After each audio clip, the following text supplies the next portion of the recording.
Feche seus olhos. Pai, em nome de Jesus, nós vamos ministrar a Tua palavra nesse momento. Peço que o Senhor possa estar falando no nosso coração.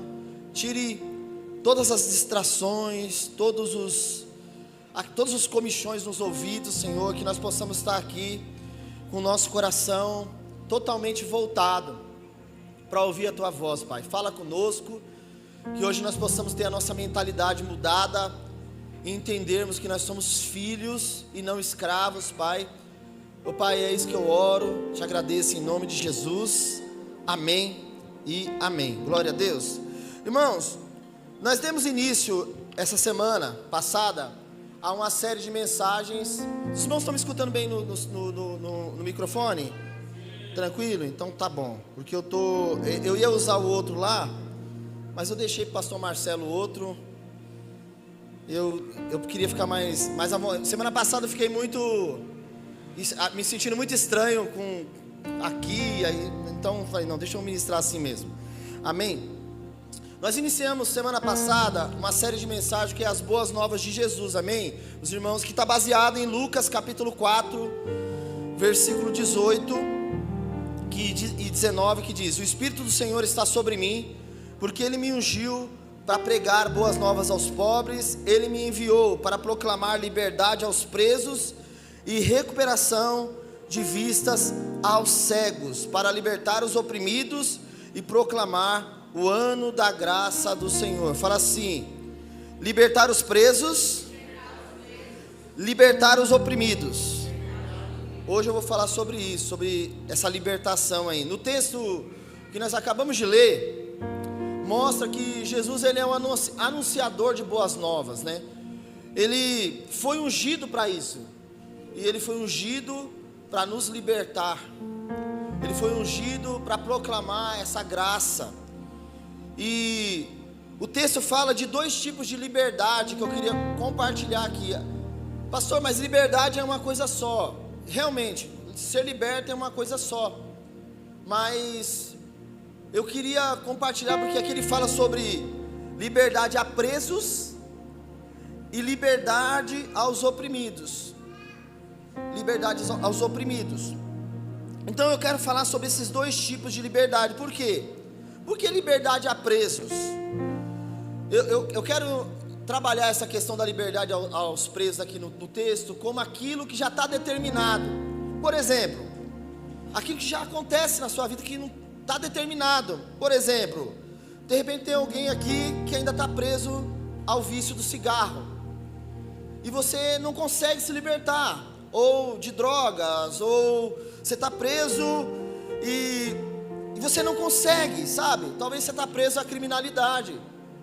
Tem gente que está preso ao tráfico e não consegue sair do tráfico. Tem gente que está preso a uma situação aí. Você vê agora na política brasileira, dá um escândalo num banco e você vê o tanto de gente que está envolvido e você fala, meu Deus, e não pode sair, porque se sai, há risco de vida, pelo que está acontecendo aí, você está vendo, tem gente que repentinamente morreu, estava viva até agora, quando houve a denúncia, a pessoa morre. Então tem pessoas que estão presas, e de maneira literal, estão presas mesmo. Porém, existem aquelas que precisam de libertação, porque estão sendo oprimidas. Então, por exemplo, às vezes a pessoa está sendo tentado, e isso está vindo na mente dela, e ela está lutando contra aquilo. Ela ainda não está presa naquela tentação, mas ela está sendo tentada, oprimida. Ela está sendo, às vezes está numa depressão. Às vezes você está uma pessoa depressiva. O pastor Josias conversou comigo e ele falou assim: quando acontece um luto, por exemplo, um falecimento de alguém na família, ele falou assim, até 6 meses é aceitável a pessoa sentir aquilo. Passou de 6 meses, ele falou assim, o risco de você estar numa depressão é muito grande. Ele falou assim, então, faleceu alguém, você vai sentir primeiro mês, primeira semana, primeiro mês. Só que isso aí você tem que ir vencendo, você tem que passar por cima disso, você tem que enfrentar essa luta. E se você não enfrenta isso, você corre o risco de entrar numa depressão. Então às vezes a pessoa, ela está ela precisa de libertação de opressões. Então é depressão, mágoa. Às vezes você ainda não está totalmente magoado com aquela pessoa, mas o seu coração fica sendo visitado de tempo em tempo. E isso também precisa de libertação. Dito isso, para as duas situações, pastor, mas então quer dizer que, como que é? Para as duas situações, a resposta é a mesma. Jesus, ele é um anunciador de boas novas, e ele foi ungido com poder, para poder nos libertar de tudo isso. Amém? Você pode dar uma salva de palmas ao Senhor por isso? Jesus foi ungido para nos libertar, independente se você está há muitos anos preso, há muitos anos, na bebida, nas drogas, na prostituição, independente de como está a sua vida. Eu não conheço todo mundo. Então, independente disso, Ele tem poder para libertar. E se você está começando a ser oprimido, Ele também tem poder para te libertar disso. Amém? Ele tem poder. Então hoje eu quero ministrar sobre um tema que diz: saindo da escravidão e nos tornando filhos. E aí para essa ministração eu quero usar o texto de Gálatas capítulo 5. Capítulo 5, versículo 1, que diz assim: foi para a liberdade que Cristo nos libertou. Será que a gente consegue repetir isso juntos? Gálatas 5:1. Na versão, essa aí é NVI? Pode ser, vamos ler junto aqui. Diz assim, ó, eu vou contar até 3 e nós lemos juntos, pode ser? 1, 2, 3. Permaneçam firmes na liberdade para a qual Cristo nos libertou, e não se submetam novamente ao jugo da escravidão. Na minha tradução estava dizendo assim: foi para a liberdade que Cristo nos libertou. Portanto, permaneçam firmes e não se deixem submeter novamente a um jugo de escravidão. É interessante porque a liberdade pela qual Cristo nos libertou não significa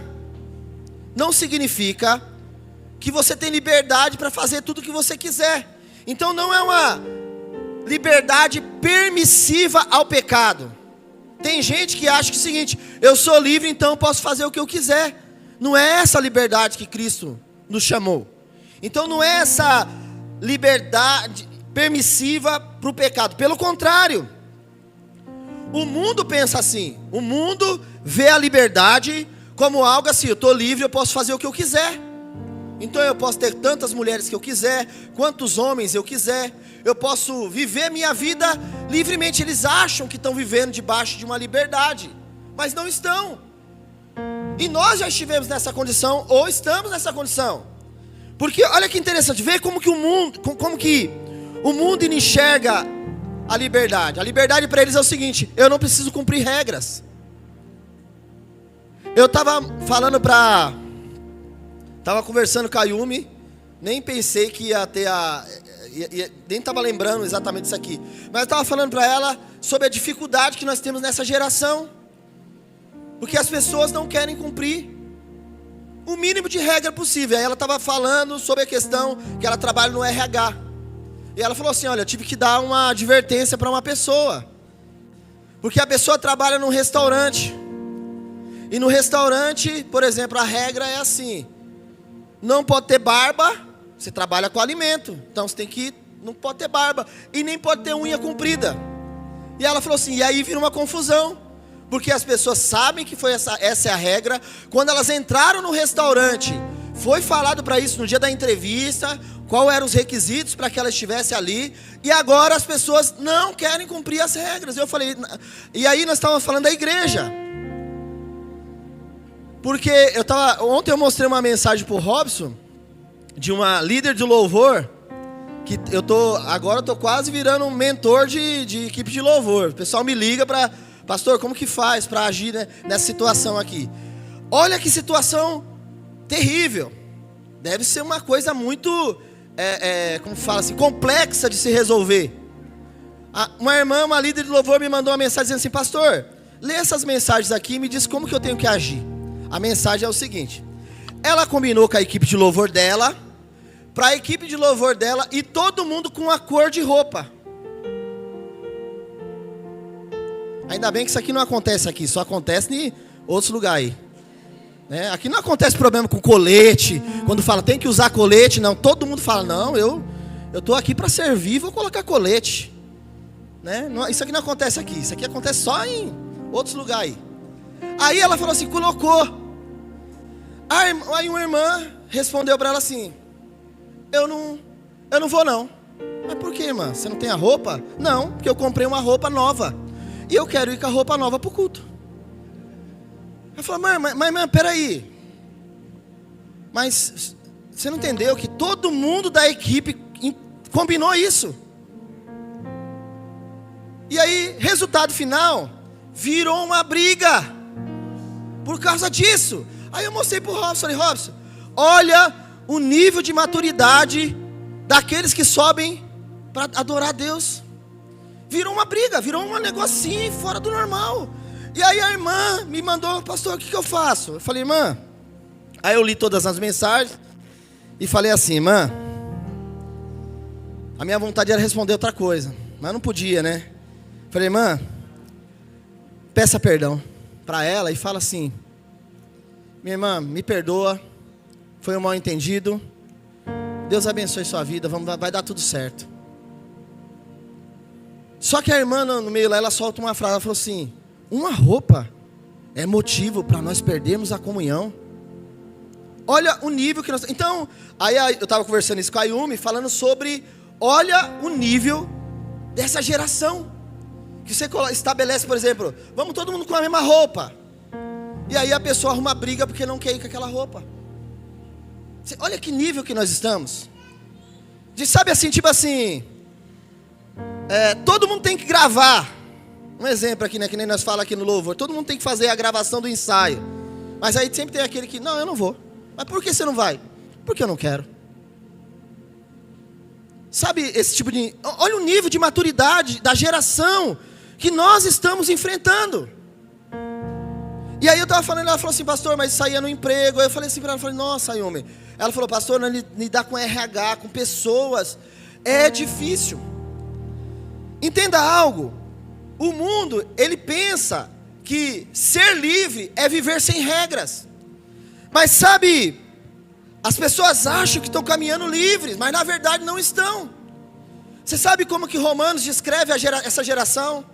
Romanos capítulo 1, versículo 18, eu vou ler um monte de versículo aqui, irmãos. Do 18 até o 32. Para depois ninguém dizer que foi, eu só usei minhas palavras. Romanos 1, do 18 ao 32. Olha como ele descreve a nossa geração. Essa é a nossa... Parece que Paulo está escrevendo, olhando para nós hoje. E ele fala, calma aí, eu vou escrever para a igreja e para o mundo do século 21 e do mundo de 2026. Ele diz assim, a partir do 18. Portanto, a ira de Deus é revelada dos céus contra toda a impiedade e injustiça dos homens, que suprimem a verdade pela injustiça. Pois o que de Deus se pode conhecer é manifesto entre eles, porque Deus lhes manifestou. Pois desde a criação do mundo, os atributos invisíveis de Deus, seu eterno poder, a sua natureza divina, têm sido vistos claramente, sendo compreendidos por meio das coisas criadas, de forma que tais homens são indesculpáveis. Que Deus está falando assim, olha, eu me manifestei para todos, todo mundo sabe que Deus existe. Enxerga isso, olha o que ele vai continuar dizendo. Então todo mundo está indesculpável, porque tendo conhecido a Deus, não o glorificaram como Deus, nem lhe renderam graças, mas os seus pensamentos tornaram-se fúteis, e o coração insensato deles obscureceu-se, dizendo-se sábios, tornaram-se loucos, e trocaram a glória de Deus imortal por imagens feitas segundo a semelhança de homem mortal, bem como de pássaros, de quadrúpedes e répteis. Por isso Deus os entregou à impureza sexual, segundo os desejos pecaminosos do seu coração, para a degradação do seu corpo entre si. Trocaram a verdade de Deus pela mentira, e adoraram e serviram as coisas e seres criados em lugar do Criador, que é bendito para sempre. Amém? Por causa disso, Deus nos entregou a paixões vergonhosas. Até as suas mulheres trocaram as relações sexuais naturais por outras, contrárias à natureza. Da mesma forma, os homens também abandonaram as relações naturais com as mulheres e se inflamaram de paixão uns pelos outros. Começaram a cometer atos indecentes, homens com homens, e receberam em si mesmos o castigo merecido pela sua perversão.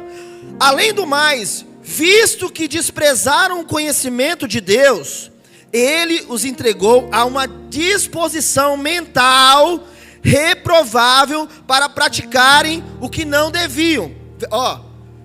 Você vai conversar com alguém lá fora e você fala: rapaz, isso aí está errado. Ele: não, está certo. Você pode provar para ele que está errado. Você pode mostrar que aquilo dali está prejudicando, que aquilo não é correto aos olhos de Deus, mas a mentalidade deles está obscurecida. Tenta discutir com alguém na escola que não é assim não, você está errado, isso aí é uma linha marxista. Não mexe nas luzes não, por favor. Está sozinho? Então desliga, pode desligar. É uma linha marxista. Obrigado, pode deixar assim. É uma linha marxista. Isso aí está errado, é humanista. Não, vai debater com você. Por quê? Porque a disposição mental deles estão escravas, está obscurecida. Tornaram-se cheios de toda sorte de injustiça, maldade, ganância, depravação. Estão cheios de inveja, homicídio, rivalidades, engano, malícia. São bisbilhoteiros, caluniadores, inimigos de Deus, insolentes, arrogantes, presunçosos. Inventam maneiras de praticar o mal. Desobedecem os seus pais, são insensatos, desleais, sem amor pela família, implacáveis. Embora conheçam o justo decreto de Deus, eles sabem que estão errados. Eles sabem a verdade. Embora conheçam o justo decreto de Deus, de que as pessoas que praticam tais coisas merecem a morte, não somente continuam a praticá-las, mas também aprova aquelas que as praticam. Esse é o mundo que nós vivemos. O mundo está caminhando dentro da escravidão. Seus pensamentos são pensamentos escravos. Eles estão presos. O mundo está dentro de uma prisão. E essa talvez seja a realidade de alguém aqui, eu não sei. Ou de alguém que vai assistir essa live depois. Talvez é a realidade de algum parente seu, de algum amigo seu. E a única coisa que eu posso dizer é assim: existe uma boa notícia para essa pessoa, se ela se arrepender. É que Jesus, o anunciador das boas novas, foi ungido por Deus para libertar esse mundo disso. Agora é interessante porque o próprio João, capítulo 8, versículo 32 ao 36, vai dizer: e conhecerão a verdade, e a verdade vos libertará. E eles lhe responderam: somos descendentes de Abraão e nunca fomos escravos de ninguém. Como você pode dizer que seremos livres? Jesus respondeu: digo a vocês a verdade. Todo aquele que vive pecando é escravo do pecado. Aí o versículo 35 fala assim: o escravo não tem lugar permanente na família, mas o filho pertence a ela para sempre. E o 36 fala: portanto, se o filho vos libertar. Não é pastor, não é igreja, não é, é o filho. Se o filho vos libertar, verdadeiramente serão livres. Eu já entendi que as pessoas não se convertem por causa do pastor, por causa da igreja, por causa do tipo de louvor. A pessoa só se converte quando ela tem um verdadeiro encontro com Jesus. E ela olha para ele e fala: Senhor, eu estou errado, entra na minha vida. E aí a Bíblia diz: se o Filho vos libertar, verdadeiramente, de fato, serão livres.